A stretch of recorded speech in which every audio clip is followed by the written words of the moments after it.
അവരതിനെ ഫറവോയുടെ ശാപം എന്ന് വിളിച്ചു. 1922 ടൂത്തൻഖാമന്റെ കല്ലറ കണ്ടെത്തിയപ്പോഴാണ് കഥ തുടങ്ങുന്നത്. ബ്രിട്ടീഷ് പുരാവസ്തു ഗവേഷകൻ ഹൊവാർഡ് കാർട്ടർ ഈജിപ്തിലെ വാലി ഓഫ് ദ കിങ്ങിൽ രാജാവായിരുന്ന ടൂത്തൻഖാമന്റെ കല്ലറ കണ്ടെത്തി. അത് ആ കാലഘട്ടത്തിലെ ഏറ്റവും വലിയ പുരാവസ്തു കണ്ടെത്തലായിരുന്നു. പക്ഷെ അതിൻ്റെ പിന്നാലെ വിചിത്രമായ സംഭവങ്ങൾ നടക്കാൻ തുടങ്ങി.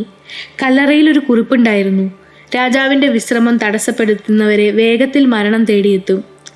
ഒരാഴ്ചയ്ക്കകം ഖനനത്തിന് പണം നൽകിയ ലോർഡ് കർണവോർ ഒരു കൊതുകുകടിയിലൂടെ വന്ന അണുബാധ മൂലം അപ്രതീക്ഷിതമായി മരിച്ചു. പത്രമാധ്യമങ്ങൾ ശാപം യാഥാർത്ഥ്യമായി എന്ന് കൊട്ടിഘോഷിച്ചു. അടുത്ത കുറേ വർഷങ്ങളിൽ കല്ലറയുമായി ബന്ധപ്പെട്ട ചിലർ അസാധാരണമായ സാഹചര്യങ്ങളിൽ മരിച്ചു. കൈറോയിൽ വെച്ച് ഒരു സന്ദർശകൻ കുഴഞ്ഞു വീണ് മരിച്ചു. കാർട്ടറുടെ സംഘത്തിലെ മറ്റൊരാൾ രോഗബാധിതനായി മരിച്ചു. അങ്ങനെ ടൂത്തൻഖാമന്റെ ശാപം ലോകപ്രശസ്തമായി. പക്ഷേ കല്ലറ തുറന്നപ്പോൾ ഉണ്ടായിരുന്ന 58 പേരിൽ ഭൂരിഭാഗവും മരിച്ചിട്ടില്ലായിരുന്നു. കല്ലറ കണ്ടെത്തിയ കാർട്ടർ വീണ്ടും 17 വർഷം കൂടെ ജീവിച്ചു. ഇന്ന് ശാസ്ത്രജ്ഞർ പറയുന്നത് ആ മരണങ്ങൾ സൂപ്പർനാച്ചുറൽ അല്ല, സാധാരണ നടന്ന സംഭവങ്ങളുടെ എക്സ്ട്രാജറേഷൻ മാത്രമാണ്. എന്തായാലും ടൂത്തൻഖാമന്റെ ശാപം ഇന്നും ചരിത്രത്തെ പിന്തുടരുന്നു.